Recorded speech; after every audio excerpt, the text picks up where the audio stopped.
I slept till around noon and woke up to someone stamping their feet. Bleary-eyed, I got up and walked out of the day room doors and into the CQ area. Carter was taking off his parka, and there were two other people there, a captain and a sergeant first class. Jesus Christ, we got fucking dicked, the sergeant first class bitched. When he took off his parka, I read the name Vickers on his chest. He had jump wings, air assault wings, and a Pathfinder badge. "Who are you?" the captain asked me. "Private Monkey, sir," I told him. "Jesus, Vickers, he's just out of boot," the captain grinned. When he pulled off his parka, I saw his name, Bishop. "Well, Private Monkey, go get everyone. We had the mess hall load us up with a couple of mermites so you guys can have hot chow tonight and for breakfast." "Yes, sir," I said. I went to the desk and wrote down what rooms had people in them. 18 out of over 80 rooms. Jesus. I gathered everyone up, and there were questions about the new CO or XO, and the new NCO. We gathered for dinner and ate, chatting about what a shithole we were stuck in. The far end of the hallway suddenly went dark, and the captain looked at us. "It's 1800 hours, Cobb said. The captain raised one eyebrow, but let it lie. About 10 minutes later, the lights flickered back on. "Every night, sir," Cobb said. A shriek flowed down the stairwell, and Captain Bishop and Sergeant Vickers exchanged a glance. "Let me guess, just the wind?" Captain Bishop asked. Cobb nodded, and the captain and sergeant exchanged glances. "The army actually expects you to stay here?" Captain Bishop said. "This is out-fucking-rageous. In 12 years in the military, I've never seen any shit like that." The boots crashed upstairs. Win my ass. There were dead Nazis up there. I knew it. Sergeant Vickers looked up. "How bad does it get, soldiers?" Sergeant Vickers asked, as another scream ripped down the hallway. I noticed Cobb was scooched up into the corner. He was eating without looking at his plate. I'd seen that in juvie a lot. "Pretty bad, Sergeant. We've pretty much abandoned our rooms. And at night, we all stay down here," Stokes told him. "You haven't heard the worst of it. Last week was really bad." "How bad, soldier?" Captain Bishop asked. He sounded genuine, not faking. "Voices, sir. We could hear voices." Stokes was staring at her plate. "What kind of voices?" Captain Bishop asked softly. Upstairs, the stomping sounded again. "German voices, sir, and laughing," Stokes said. I looked around and saw everyone else nodding. "We all stay in here. Tomorrow, we'll search this fucking building," Vickers said. A sobbing scream echoed out of the vents. "Try to get some sleep, troops. God, this is just fucked up," Captain Bishop said. He saw that Carter and Mann had the 45s again, and raised an eyebrow. "Here, sir," Mann said, handing Captain Bishop the pistol. "Shouldn't these be in the arms room?" Bishop asked. "We don't have the keys. Cobb found these in one of the offices upstairs," Mann answered, and Cobb nodded. A slow, mournful wail floated down the vents and the hallway, heralding a cold breeze that turned the room freezing. Our breaths plumed out. The lights shut out about 11, and I woke to Sergeant Vickers and Captain Bishop swearing. I tossed in my chair and went back to sleep. We had command, finally. Things would be okay. Okay, I'm heading out. I'll probably add to this. The most fucked up week of my life. Edit. You know the best part of all of this? Not one of you is going to believe me. Not about what's already written, not about the rest.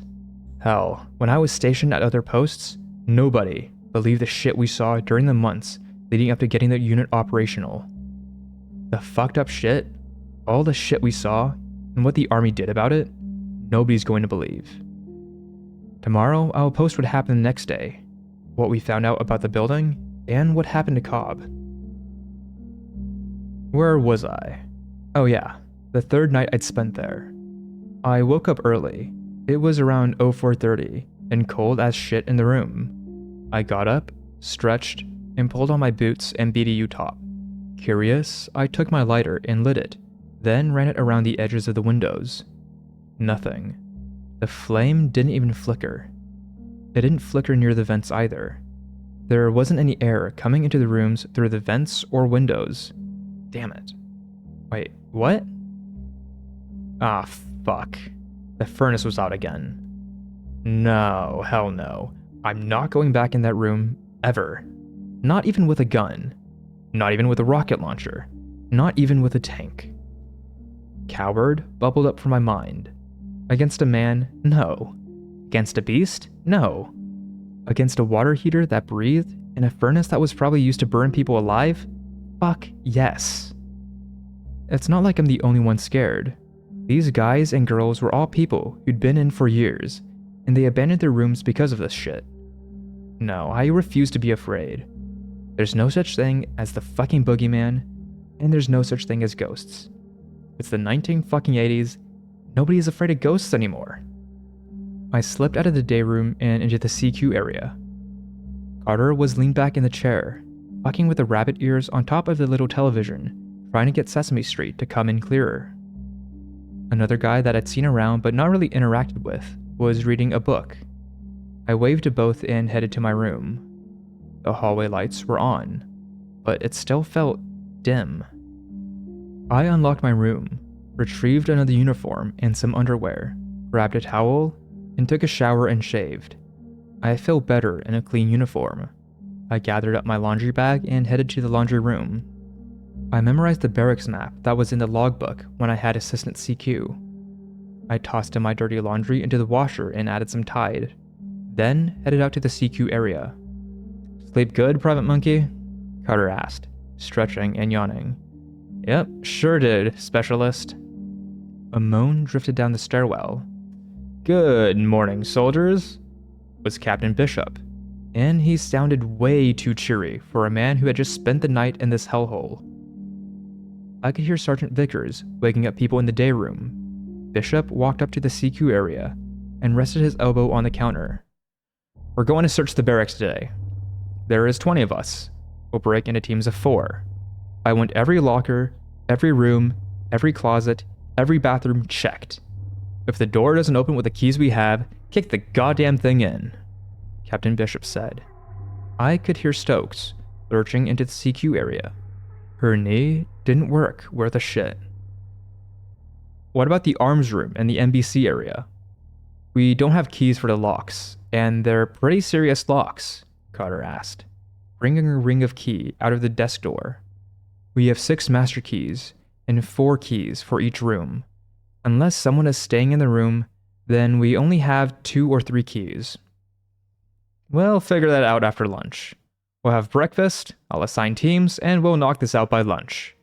Captain Bishop looked totally in control. "We'll go on to the main post for lunch." I nodded, and waited while everyone came into the CQ area. The whole unit, all 20 of us, was smaller than my AIT class. I was getting familiar with everyone. Cobb looked like he hadn't slept in a month, and I had hoped someone had let Sergeant Vickers and Captain Bishop know that he had been stuck here by himself for a month. I was assigned with Man, a woman named Stevens, and a black guy named Smith. We drew lots, and ended up with the far side basement. The water heater/furnace room, the war stock storage, the tool room, a mail room, and a set of offices. I didn't say a word, but I could tell my companions weren't too thrilled about the areas we drew. I swore I heard a chuckling noise float up through the vents.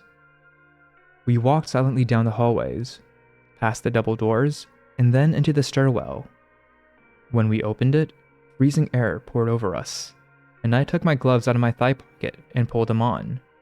"Shit, I should have thought of that," Stevens said. "Damn, Monkey here's the only one of us with a field jacket too." "Shut up, let's knock this shit out and get out of here," Man said, and we headed down the stairs. When we pushed the door open, the small hallway at the bottom of the stairs was pitch black. Christ, this was turning out run already. "This room first," Man said. unlocking and pushing open the doorway to that huge dirt-floored room.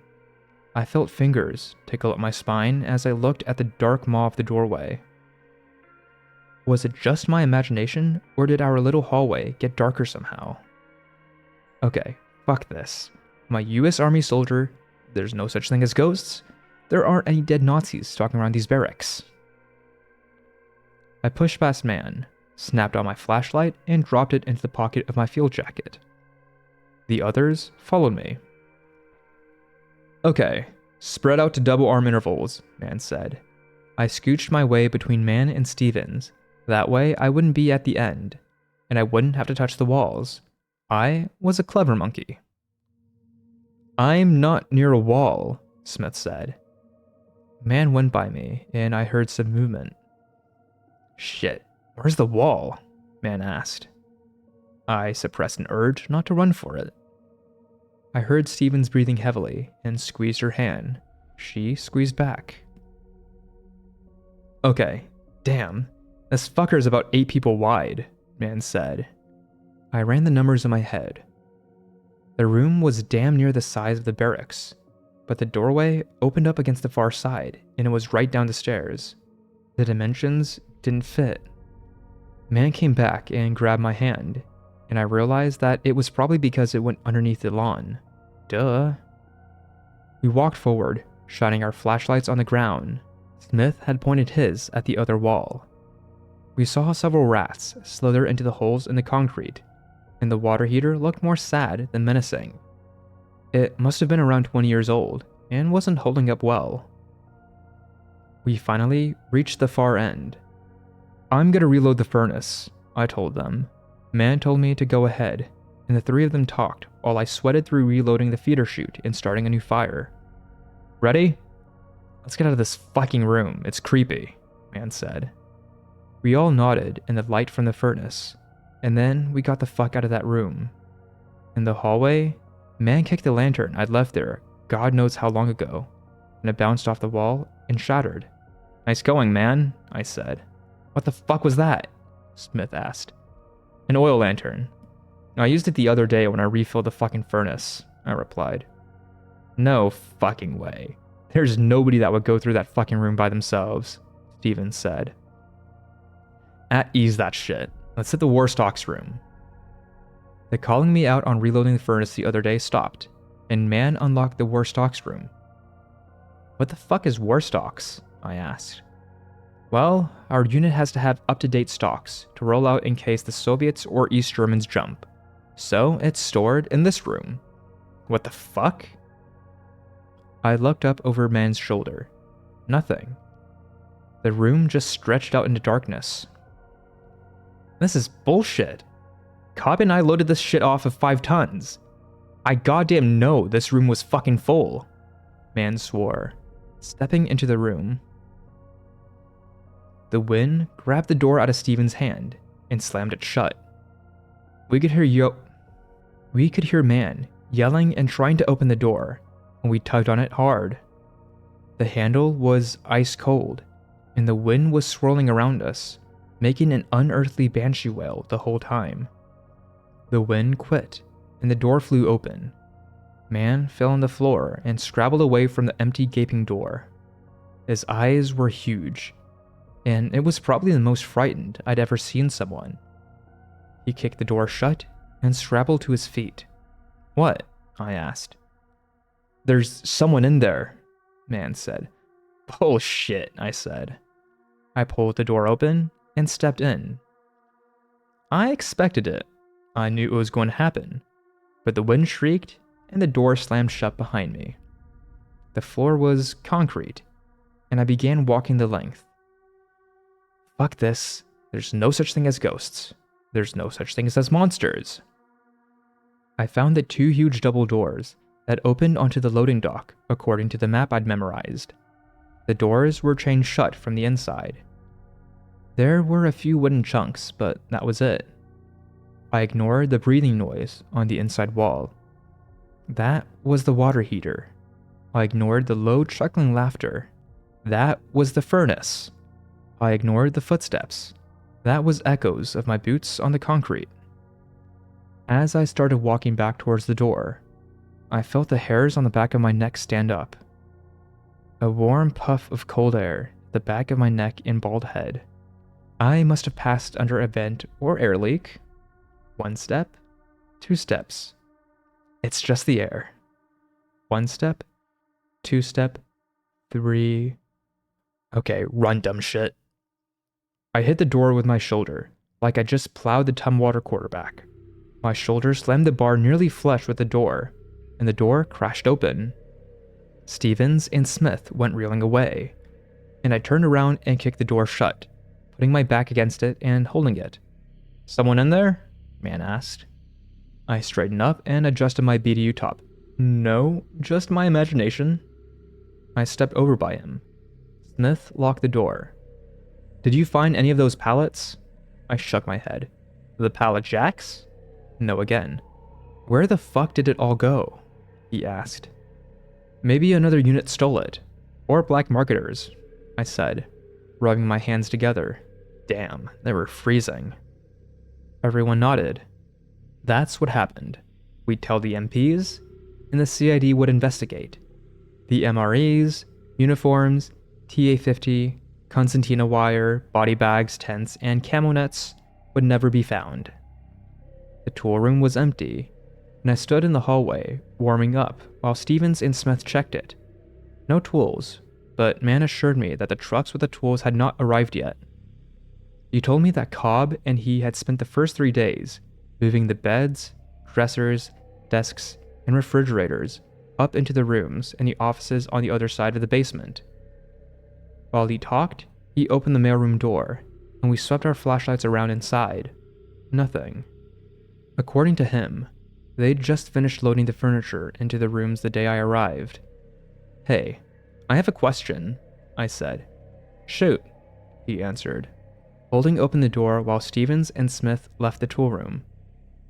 "Well, if the only phone that works is the one that is a lock line to the 5th Corps, how the fuck did you know to come get me?" I asked.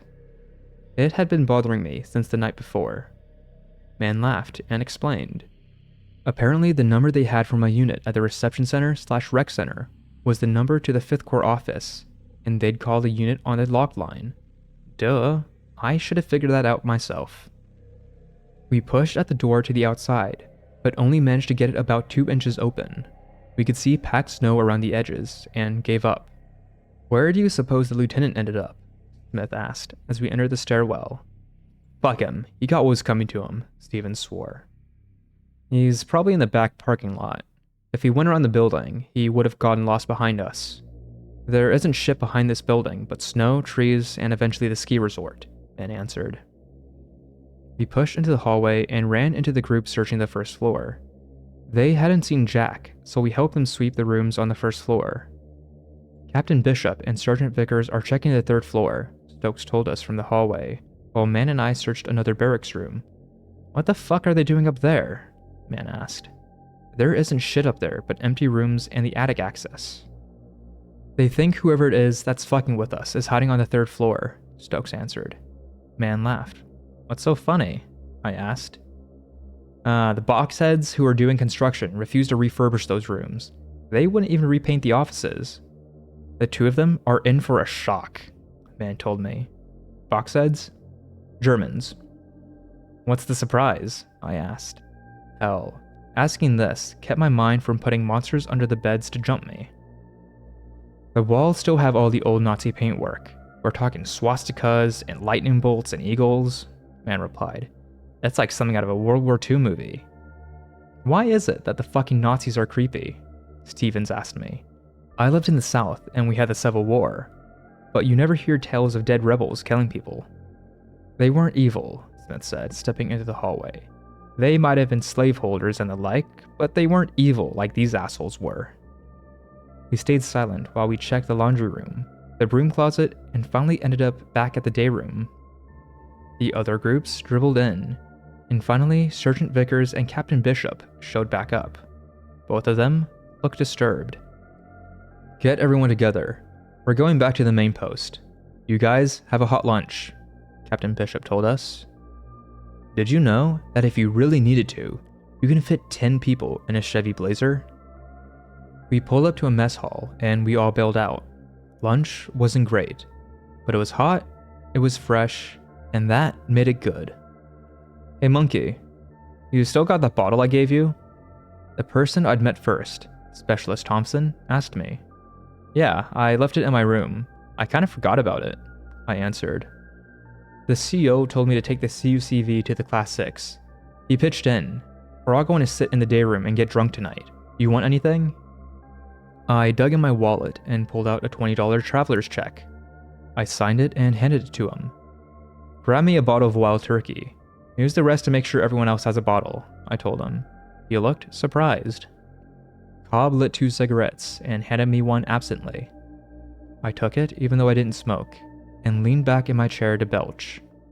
Everyone laughed and Smith cut loose with a belch louder and more abrasive than mine, which I laughed at.